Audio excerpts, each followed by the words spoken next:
எல்லாருக்கும் வணக்கங்க. Welcome to CSK natural farming. இதாங்க நம்மளுடைய முட்டை கரைசல்னா தான் கோழி முட்டை கரைசல்னு சொல்லுவாங்க. இது இந்த திரவம் எதுக்கு நான் நம்மளுடைய இயற்கை விவசாயத்தில் இந்த திரவம் நமக்கு நான் பயிர் மேலே தெளிச்சோம்னா நம்மளுக்கு வந்து கால்சியம் நியூட்ரிஷனால் நம்மளுக்கு பயிர் கிடைக்குங்க. இந்த கால்சியம் நியூட்ரிஷன் இருக்கிறதுனால நம்ம வந்து பூ பழம் கொட்டுறதாகவும் உதிரதாகவும் எது இருக்காதுங்க. பழம் கூட அதிகமாக வரும், காய் கூட அதிகமாக காய்க்குங்க. ஸோ இது இருந்தால் தான் நம்மளுக்கு கூட ஒரு கிராப் ஃப்ளவரிங் ஸ்டேஜில் ஃப்ரூட் செட்டிங் ஸ்டேஜில் நம்மளுக்கு அந்த அதிக அளவில் இந்த கால்சியம் நியூட்ரிஷன் நம்மளுக்கு பயிர் தேவைப்படுங்க. இது கெமிக்கல் ஃபார்மிங் வந்து அவங்க கொடுப்பாங்க ரசாயனம் மூலியம். ஆனால் நம்மளுடைய இயற்கை விவசாயத்தில் நேச்சுரலாக இந்த கோழி முட்டை கரைசல் தாங்க. இந்த கோழி முட்டை கரைசல் ஒன்றும் இல்லைங்க, இது தேவையானது.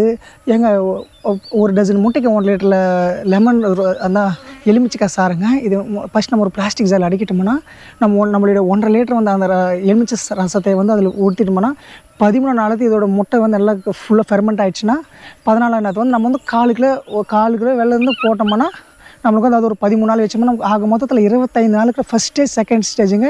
இந்த 2 ஸ்டேஜ் நம்ம பெல்லம் போட்டுட்டு 25 நாளுக்கு அப்புறம் நம்ம இந்த மாதிரி லிக்விட் ஸ்டேஜில் வந்துடுங்க.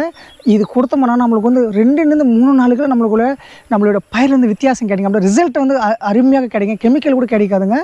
ஸோ நம்ம போன வீடியோவில் வந்து 100 லிட்டர் 200 லிட்டர் ட்ரம்மில் இதோட 1/2 லிட்டர் நம்மளுக்கு வந்து இந்த முட்டை கரைசலுக்கு கொடுத்துட்டோம்னா அப்படின்னா நம்ம வந்து பெரிய பயிருக்குங்க.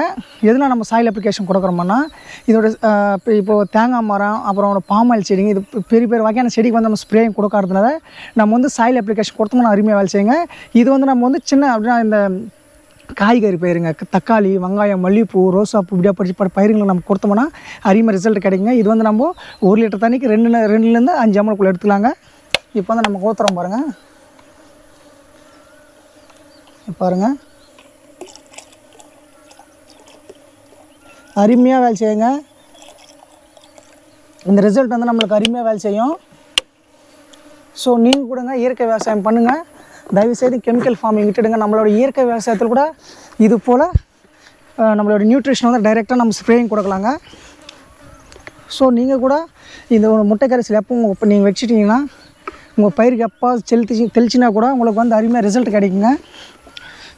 ஸோ தயவுசெய்து நீங்கள் வந்து மதிய நேரத்தில் அடிக்காதுங்க.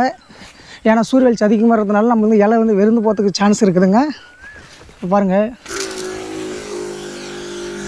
எப்படி வரும் பாருங்கள், மல்லிகைப்பூ பலன்னு வருங்க. நீங்கள் அடிச்சு 3 நேரத்துக்கு ரிசல்ட் வருங்க. இந்த பயிர்னால எந்த பயிருக்கு அருமையாக ரிசல்ட் வருங்க. ஸோ நீங்கள் கூட நம்மளோட இயற்கை விவசாயம் சேனல் சிஎஸ்கே நேச்சுரல் ஃபார்மிங்கோட சேனல் சப்ஸ்கிரைப் பண்ணுங்கள், ஃபாலோ பண்ணிக்கோங்க. தேங்க்யூ. தயவுசெய்து இந்த ரசாயன உரம் கொடுக்காதீங்க. பெஸ்டிசைட்ஸ் கெமிக்கல் பெஸ்டிசைட்ஸ் யூஸ் பண்ணாதீங்க. தேங்க்யூ.